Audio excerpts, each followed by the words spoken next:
Hello everyone, आज देखेंगे हम लोग अध्याय 3 एक चर का द्विघात समीकरण की 5वीं प्रश्नावली। तो इसका फर्स्ट क्वेश्चन हम लोग देख चुके हैं और उसी के साथ मैंने आपको ये भी बताया है कि इसमें कौन सा फॉर्मूला यूज़ होगा।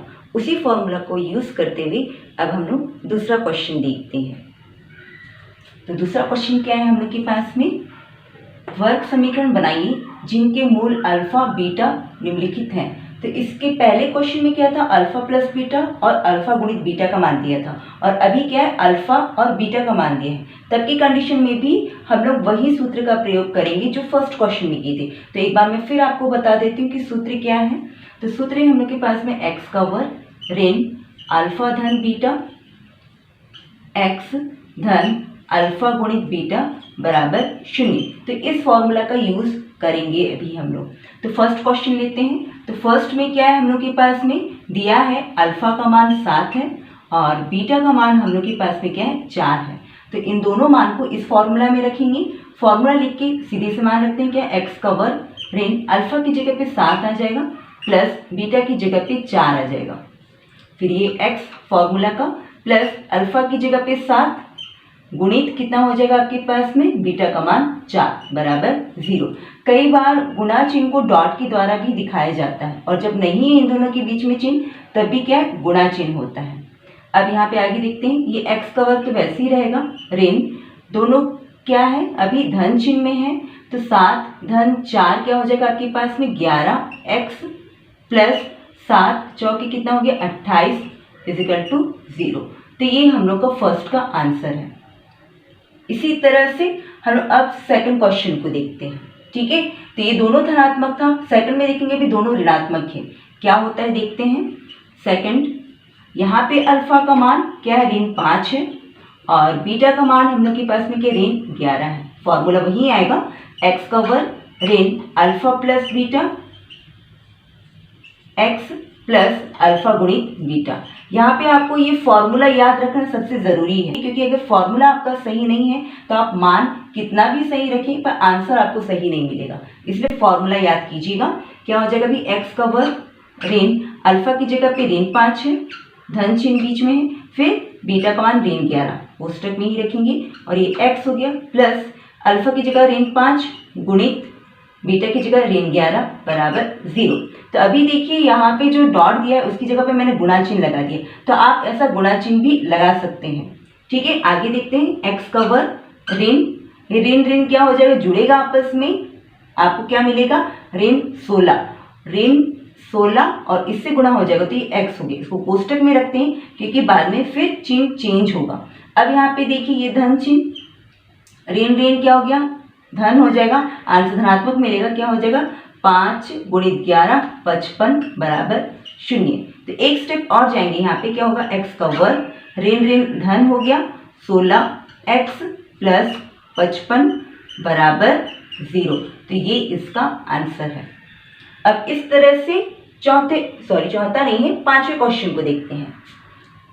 तो 5वें में भी अल्फा का मान क्या दिया है, 4/5 और बीटा का मान क्या दिया है, ऋण 3/5। तो अभी तक हम लोग सिंपल क्वेश्चन कर रहे थे, दोनों ऋणात्मक दोनों धनात्मक हम लोग देख लिए। अब यहाँ पे देखिए परिमेय संख्या के आधार पे कैसे हल करेंगे। वही फॉर्मूला जगह आपका एक्स का वर्ग ऋण alpha plus beta x plus alpha गुणित बीटा बराबर 0। एक्स का वर्ग वैसे ही रहेगा, ऋण अल्फा की जगह पे 4/5 धन बीटा की जगह पे ऋण 3/5 एक्स हो गया प्लस अल्फा की जगह पे 4/5 गुणित ऋण 3/5 बीटा का मान बराबर 0। अब यहाँ पे देखिए एक्स का वर्ग की पहला तो आपका वैसे ही रहेगा ऋण चिन्ह। ठीक है, अब यहाँ पे देखिए दोनों का हर सेम है तो लासा निकालने की तो जरूरत नहीं है, पर दोनों के हर में जो अंक है उसको एक बार लिखेंगे और अंक जैसा अंश में है वैसे ही लिख देंगे। 4 धन ऋण क्या हो जाएगा, ऋण 3 एक्स। ठीक है, फिर अब यहाँ पे देखिए धन ऋण, क्योंकि ये धन ऋण है, ऋण में मिलेगा तो क्या हो जाएगा, ये ऋण 12 4 तिया 12 और 5 बचे 25 बराबर 0। अब यहाँ पे क्या है, एक्स का वर्ग ऋण, आंसर आपको क्या मिलेगा, 4 में 3 घटाएंगे तो 1 मिला, 1/5 एक्स गुणा हो गया ऋण 12/5 25 बराबर 0। तो ये इसका आंसर है। अब इस तरह से हम लोग अब नवा प्रश्न देखते हैं। ठीक है, एक एक क्वेश्चन मैं आपको बता रही हूँ, इसी तरह का और क्वेश्चन है जो आप आराम से बना सकते हैं। ठीक है, अब नवा देखते हैं। नवा में क्या है हम लोग के पास में, करनी 3 ऋण 7, तो ये अल्फा का मान हुआ। और बीटा का मान क्या है हम लोग के पास में, करनी 3 धन 7। तो आप देख रहे हैं कि सेम है अंक, बस ये ऋण है तो ये धन है। इस तरह से फॉर्मूला लिखते हैं, क्या, एक्स का वर्ग ऋण alpha plus beta, x plus alpha गुणित बीटा बराबर 0।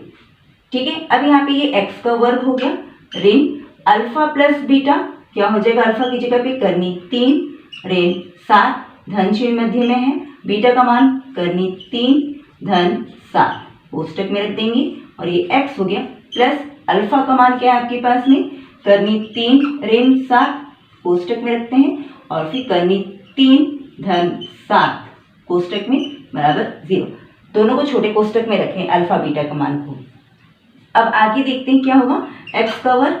अब यहाँ पे कोष्टक के अंदर इसको पहले हल कर लेते हैं। जैसे कि ये ऋण 7 और ये धन 7 है तो आपस में कट जाएगा। आपके पास क्या बचा, करनी 3 और करनी 3, तो क्या होगा 2 करनी 3, तो ये ऋण चिन्ह ही रहेगा आपका, क्योंकि ऋण और धन क्या हो जाएगा, ऋण ही रहेगा। x लग गया।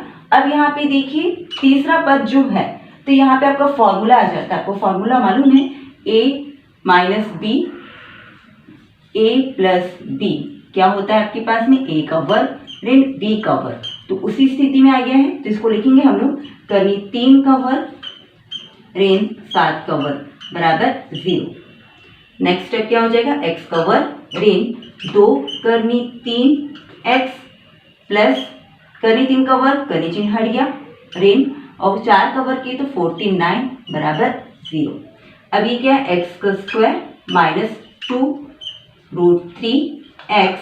अब इसको आपस में सॉल्व करेंगे तो क्या हो जाएगा, माइनस 46 इजिकल टू 0।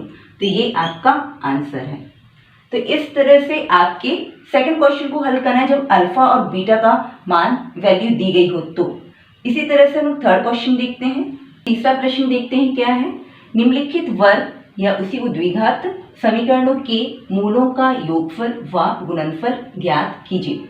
तो वर्ग समीकरण या द्विघात समीकरण का भी क्या करना है, मूलों का योगफल और गुणनफल ज्ञात करना है। यही सेम चीज आप फर्स्ट चैप्टर की चौथी प्रश्नावली में कर चुके हैं, जहाँ पे उसको शून्यंकों का योगफल व गुणनफल कहा गया है और फॉर्मूला सेम है। ठीक है ना, और बनाने का तरीका भी सेम है। इसलिए याद रखिएगा, जब आपको क्वेश्चन पूछा जाता है कि मूलों का योगफल और गुणनफल या फिर शून्यंकों का योगफल और गुणनफल, तो ये दोनों ही चीजें सेम है। ठीक है, तो हम लोग आगे करते हैं, क्वेश्चन को देखते हैं क्या है। 3x का वर्ग धन 7x धन 1 बराबर 0। तो यहाँ पे सबसे पहले क्या करते हैं, समीकरण को ax का वर्ग धन bx धन c बराबर 0 से तुलना करने पर तुलना करेंगे तो a b c का मान मिल जाएगा। तो a का मान हम लोग को क्या मिलेगा, 3। फर्स्ट पद में क्या है, 3 अंक है। b का मान क्या है हम लोग के पास में 7 धनात्मक है, धन 7। और c का मान क्या है, ये भी धन 1 है। तो इनके सामने के चिन्ह को लेते हुए चलना है। अब फॉर्मूला क्या है, हम लोग क्या लेंगे, सबसे पहले मूलों का योगफल।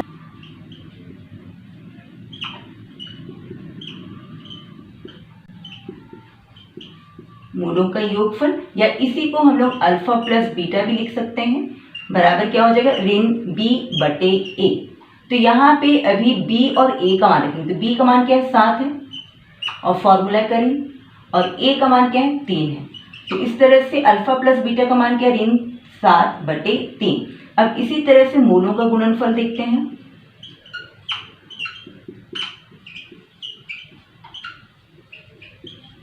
तो मूलों का गुणनफल मतलब कि अल्फा गुणित बीटा बराबर क्या है, c बटे a।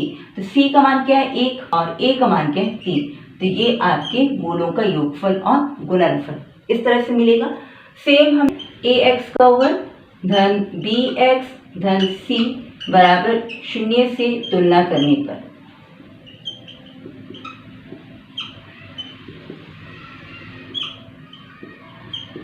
a का मान क्या हो जाएगा, धन 2 है। b का मान क्या है, ऋण 2 है। सी का मान क्या है, धन 3 है।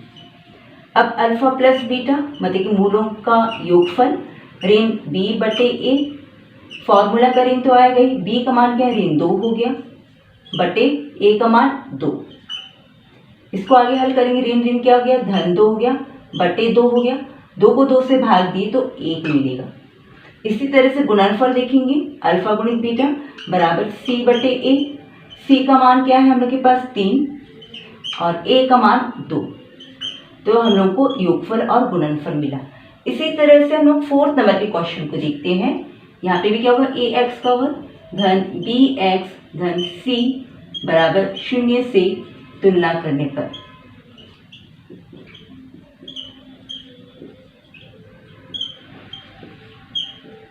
क्या हो जाएगा आपके पास में, ए का वैल्यू 2 हो गया, बी का मान क्या हो गया, ऋण 2 करनी 6, सी का मान क्या हो गया 3। अब अल्फा प्लस बीटा बराबर क्या हो जाएगा आपके पास में, ऋण बी बटे ए, फॉर्मूला का ऋण आ गया और बी का मान क्या है आपके पास में, ऋण 2 बटे करनी 6 कोष्टक में रखते हैं बटे ए का मान क्या है 2 है। ऋण ऋण क्या हो गया ये आपके पास में, धन 2 करनी 6 बटे 2, ये अंश का 2 कट गया तो आपको क्या मिला, करनी 6 मिलेगा। इसी तरह से गुणनफल क्या होगा, अल्फा गुणित बीटा बराबर क्या, सी बटे ए, सी का वैल्यू कितना है आपके पास में 3 और ए का वैल्यू कितना है आपके पास में 2, तो ये आपका योगफल और गुणनफल है। तो इस तरह से आप इस प्रश्न वाले के सारे क्वेश्चन को हल कर सकते हैं।